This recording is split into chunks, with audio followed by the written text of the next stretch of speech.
اکابرین طب، علماء طب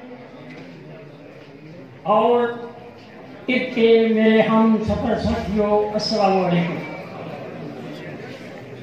چند منٹوں کے لیے حاضر ہوا ہوں بغیر کسی تمہید کے۔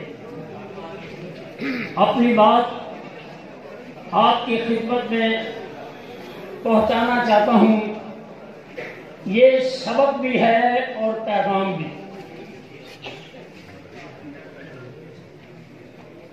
میں نے قرآن کریم کی ایک آیات مبارکہ تلاوت کرنے کا شرف حاصل کیا ہے۔ اسی کے ضمن میں آپ سے، اکابرین طب سے میں پر امید ہوں کہ میری بات کو انتہائی توجہ سے سنا جائے گا۔ میں بتانا چاہتا ہوں کہ میری طب کی شان و شوکت کیا ہے۔ میں بتانا چاہتا ہوں کہ میری طب کی قدر و منزلت کیا ہے۔ نبس طب کا ایک اہم سبق ہے۔ میں آج چند منٹ میں آپ کے سامنے یہ بات رکھوں گا کہ نبض مفروضہ ہے یا حقیقت۔ اللہ کریم فرماتے ہیں فی قلوبہم مرض، مرض دل میں ہے۔ میں نے طب کی نظر سے جب دل کو دیکھا تو دل میں نے خون کو پایا۔ جب میں نے خون کو دیکھا تو وہ چند فرقوں سے مرکب پایا۔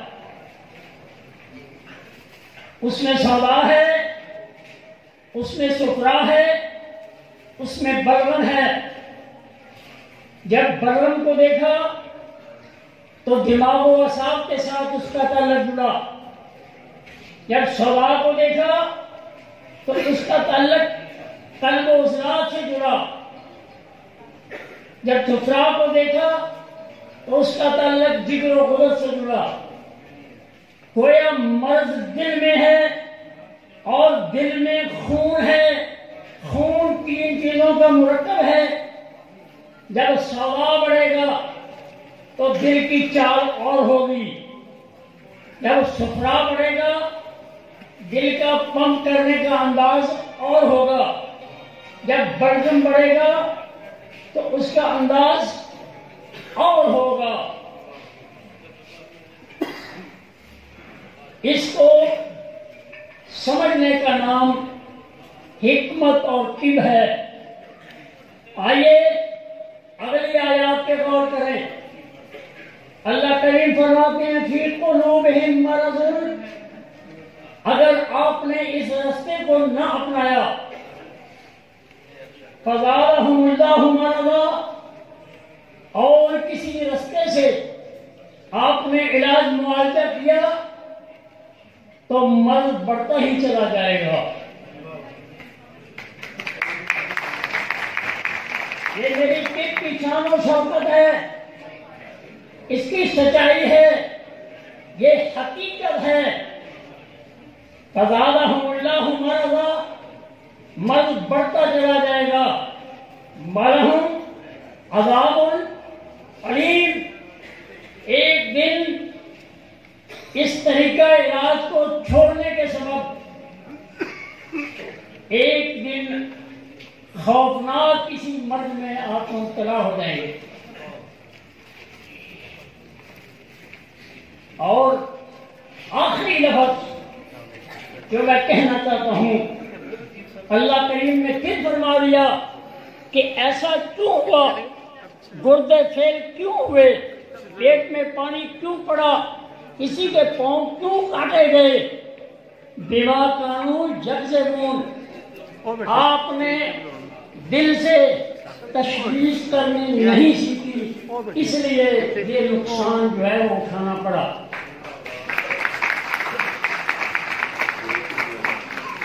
آئیے اپنے اس مقام کی طرف، اپنے اس ورثے کی طرف، اپنے طب کے اس فن کی طرف لوٹیں۔ عزیزان محترم، ایک بات اور عرض کر کے آپ سے رخصت چاہوں گا۔ اللہ کریم نے قرآن پاک میں ہمیں یہ بتلایا ہے کہ آپ نے علاج کیسے کرنا ہے۔ میں ثابت کرتا ہوں، توجہ فرما لیں۔ اللہ کے پیغمبر کریم اللہ موسیٰ علیہ السلام دعا فرماتے ہیں کہ اے الہی، میں فرعون کے دربار میں جا رہا ہوں، رب اشرح لی صدری ویسر لی امری واحلل عقدۃ من لسانی یفقہوا قولی، میرے سینے کو کشادہ کر دے، میرے زبان کی روانی زیادہ بنوا دے۔ میرا سوال ہے کہ کیا یہ دعا قبول ہوئی؟ میں کہتا ہوں ہاں، دلائل کے ساتھ۔ اللہ کریم نے فرمایا ہے میرے کلیم اللہ موسیٰ، جب آپ فرعون کے دربار میں جائیں گے تو اپنا ہاتھ بغل میں دے کے باہر نکالیں، وہ سفید اور چمکتا ہوا نظر آئے گا۔ اطباء کرام میری اس بات کو سمجھ گئے ہوں گے کہ زبان کی اٹکن، زبان کی سختی، وہ خشکی کے سبب قلب و عضلات کے تحت ہوتی ہے، اور اتنا سفرا پیدا کر دیا گیا کہ موسیٰ علیہ السلام کا ہاتھ بھی بغل میں دینے سے چمکنے لگ گیا۔ تو سودا کو، خشکی کو ختم کرنے کے لیے سفرا کا پیدا کرنا یہ طریقہ علاج ہوا۔ یہاں قدرت بھی ہے اور قانون فطرت بھی۔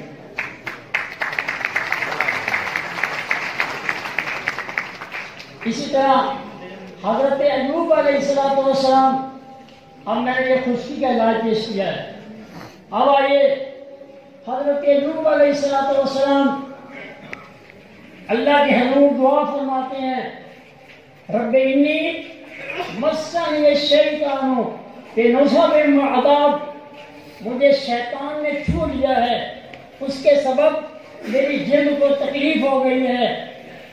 اب یہ معاملہ علاج کی طرف آتا ہے۔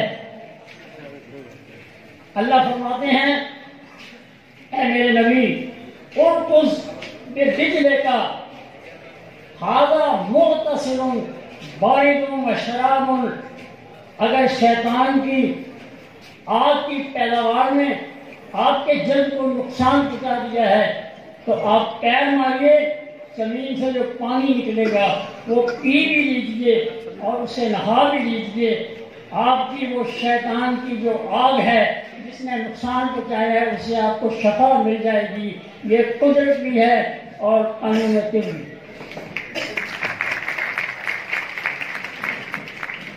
اس کے بعد حضرت موسیٰ علیہ السلام کے بعد پھر واقعہ، آپ اپنی قوم کے ساتھ باہر نکلتے ہیں، پیچھے فرعون کی فوجیں ہیں، آگے دریا آ جاتا ہے، پانی آ جاتا ہے، پریشان ہوتے ہیں۔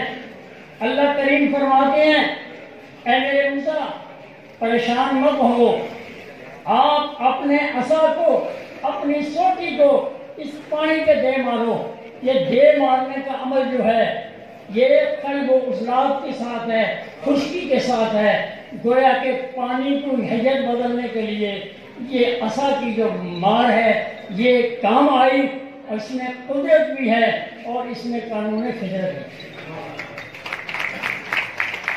خشکی کا علاج گرمی، گرمی کا علاج تلی، اور تلی کا علاج پھر خشکی۔